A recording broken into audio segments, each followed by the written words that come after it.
Kembali lagi di Cerita Cinta Channel. Jangan lupa like, comment, and subscribe ya. Terima kasih. Pelangi, maafkan ayah sudah menyeret kamu ke dalam keluarga ini. Jemari Pelangi saling meremas dengan gemetar. Kepalanya tertunduk demi menahan kristal bening yang telah memenuhi bola matanya. Bukannya bahagia di malam pertama pernikahannya, malah kejutan tak menyenangkan yang ia dapatkan. Semua ini kesalahan kami sebagai orang tua. Sejak kecil, Awan sudah terbiasa dimanjakan dengan kemewahan. Dia tidak dibekali dengan ilmu agama. Akibatnya, Awan jadi tidak terkendali. Dia pemaksa, pembangkang, pemberontak, dan pemabuk berat. Dia suka kehidupan yang bebas. Jatuh sudah air mata Pelangi. Beberapa kali ia mengucap istighfar dalam hati. Bukannya seorang imam yang akan membimbingnya, malah suami seperti Awan yang ia dapatkan. Inikah jodoh yang ditakdirkan Sang Maha Pencipta untuknya? Tapi dengan semua kebobrokannya itu, Awan seseorang yang teguh dalam pendiriannya. Setelah menyelesaikan pendidikannya, dia menolak bergabung di perusahaan ayah dan memilih bekerja di perusahaan lain. Pelangi mengusap ujung matanya yang basah. Pertanyaan masih membelenggu. Mengapakah ayah Ferry meminang dirinya? Bukankah ia memiliki banyak relasi bisnis dengan putri yang pasti sepadan dengan status sosial keluarganya? Siapalah Pelangi yang hanya berasal dari keluarga biasa? Kenapa ayah memilih saya untuk dijadikan istri Mas Awan? Pria paruh baya itu terdiam sejenak di tempat duduknya, masih lekat dalam ingatannya pertama kali bertemu dengan Pelangi beberapa bulan lalu saat mengunjungi rumah kawan lamanya. Melihat sikap dan perilaku sopan gadis itu membuatnya terpesona, sangat berbeda dengan gaya glamor beberapa putri konglomerat pilihan istrinya yang sempat akan dijodohkan dengan Awan. Lamunan itu pun membuyar. Ayah Ferry menatap menantunya yang kini terlihat sedih. Pria itu berusaha tersenyum walaupun terlihat kepahitan di sana. Sejak bertemu dengan kamu beberapa bulan lalu, ayah memutuskan untuk meminang kamu menjadi menantu di keluarga ini dengan sebuah harapan bahwa kehadiran kamu akan menjadi oase di padang pasir, bukan hanya dalam kehidupan Awan, tapi juga untuk keluarga ini. Pelangi merasakan lemas pada tungkai kakinya sepanjang menuju kamar. Bahkan nampan berisi poci porselen yang dibawanya terlihat bergetar. Untuk beberapa saat ia terpaku menatap pintu kamarnya. Di dalam sana ada sosok pria yang sedang dalam keadaan mabuk. Pelangi mendesahkan nafas panjang melihat tubuh kokoh suaminya tengkurap di atas ranjang. Rasa takut seketika merambat. Tiba-tiba teringat seorang tetangganya yang juga memiliki suami pemabuk. Beberapa kali ia mendapati tetangganya itu dipukuli suaminya saat dalam keadaan mabuk. Ia kadang mendengar suara raungan memilukan. Bagaimana kalau dia hilang kendali dan memukuliku? Bukankah biasanya seorang pemabuk itu bertangan besi? Pikirnya dalam batin. Ia meletakkan nampan di atas meja dan mendudukkan tubuhnya di sofa. Bibirnya terkatup rapat dan matanya berkaca-kaca menatap suaminya.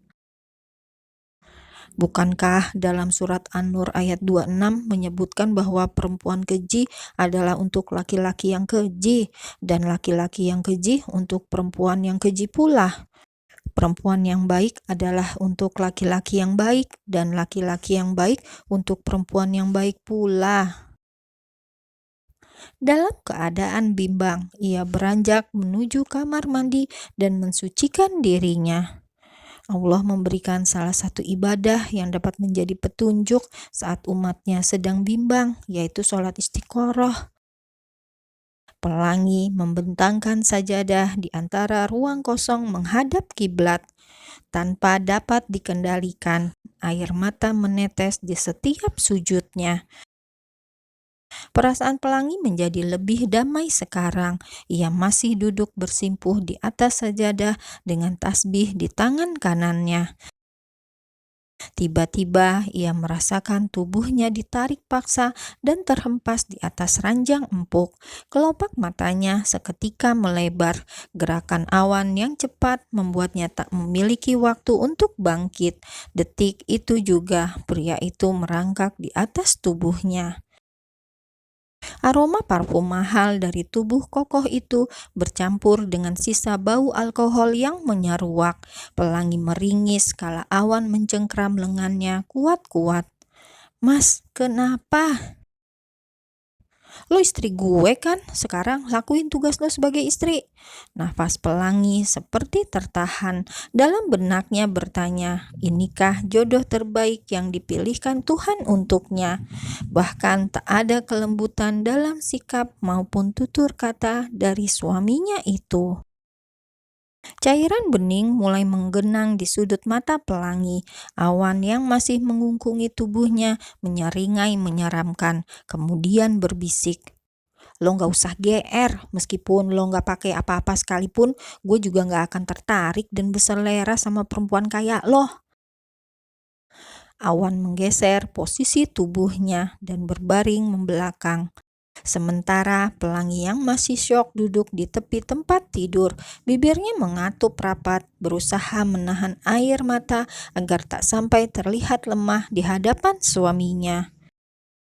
"Sabar Pelangi, yang kamu hadapi ini manusia biasa.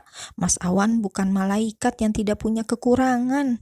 Hanya pikiran itu yang terus ia tanamkan dalam benaknya. Beberapa menit berlalu, Pelangi melirik awan yang tak lagi bergerak. Nafasnya yang teratur menandakan pria pemabuk itu telah tertidur. Dalam diam, Pelangi segera beranjak menuju lemari dan mengeluarkan selimut. Malam ini ia memilih tidur di sofa saja. Bukankah awan juga berkata tak menginginkannya? Pagi-pagi sekali Pelangi sudah berada di dapur, membuat Bik Minah dan 2 asisten rumah tangga yang lain terheran. Tak pernah sebelumnya anggota keluarga Dewanto berada di dapur untuk memasak. Mulai dari sang nyonya rumah sampai menantu pertama di keluarga itu, mereka berasal dari keluarga berada yang hidupnya selalu dilayani. "Biar kami saja Mbak Pelangi, Bapak bisa marah kalau tahu Mbak Pelangi kerja di dapur." Bik Minah mencoba mengingatkan. "Saya kan tidak sedang kerja, Bi, cuma bantu masak." "Tapi kan Mbak Pelangi menantu di rumah ini, tugas kami untuk melayani, malah Mbak Pelangi yang masak." Pelangi menerbitkan senyum ramah, tangannya bergerak dengan cekatan mengolah masakan. Bik Minah yang melihatnya menjadi kagum. Wanita itu pun meyakini bahwa Pelangi sudah terbiasa dengan urusan dapur. Sangat berbeda dari anggota keluarga Dewanto yang lain. Bahkan Ninda, istri dari kakak laki-laki Awan, tidak pernah melakukannya saat masih tinggal di rumah itu. "Kalau Mas Awan suka sarapan apa, Bi?" tanya Pelangi setelahnya. "Dan Awan jarang sarapan di rumah, Mbak. Kalau sempat sarapan biasanya minta nasi goreng putih, bawang gorengnya yang banyak ditabur di atasnya, minumnya teh tawar." Pelangi kembali tersenyum. "Kalau begitu saya buat sarapan untuk Mas Awan dulu ya." "Silakan Mbak Pelangi." Pelangi meletakkan menu sarapan ke atas meja. Seperti yang diberitahu oleh Bik Minah, ia membuat nasi goreng putih dengan taburan bawang goreng di atasnya dan juga ada secangkir teh tawar. Ia melirik ke arah kamar mandi. Suara gemercik air menandakan suaminya yang sedang mandi. Sambil menunggu, Pelangi merapikan tempat tidur. Beberapa menit berlalu, terdengar suara pintu terbuka. Pelangi langsung menundukkan pandangannya saat melihat awan keluar hanya dengan handuk putih yang menutupi tubuh bagian bawahnya. Rasa panas terasa merambat di pipi. Pelangi yakin bahwa saat ini pipinya sudah semerah udang rebus. Ia mendesah nafas pelan, sekilas melihat punggung kokoh suaminya ternyata dipenuhi tato. "Aku buat sarapan untuk kamu, Mas," ucap Pelangi sesaat setelah suaminya selesai berpakaian. "Gua nggak lapar." Awan hanya melirik sepiring nasi goreng putih kesukaannya dengan tatapan dingin. Setelah memastikan penampilannya telah rapi, ia duduk di sofa dan meletakkan sepatu di lantai. Tetapi suara memalukan yang berasal dari perut mematahkan ucapannya barusan. Awan gelagapan. Sudah pasti bunyi yang membuktikan dirinya tengah merasa lapar itu terdengar sampai ke telinga Pelangi. Wajah Awan pun mendadak memerah. "Lo yang buat ini?" Ia menunjuk menu yang terhidang dengan matanya. "Iya, maaf kalau rasanya tidak seenak yang biasa dibuat Bik Minah." Suara memalukan itu lagi-lagi terdengar yang membuat Awan mendengus kesal. Walaupun sangat terpaksa, ia akhirnya meraih sendok dan mencicipi masakan buatan istrinya. "Kok enak sih?" Ia termangu. Nasi goreng putih buatan Pelangi jauh lebih enak dibanding yang biasa dibuat Bik Minah. Dengan tidak tahu malunya, Awan malah melahap hingga tak tersisa.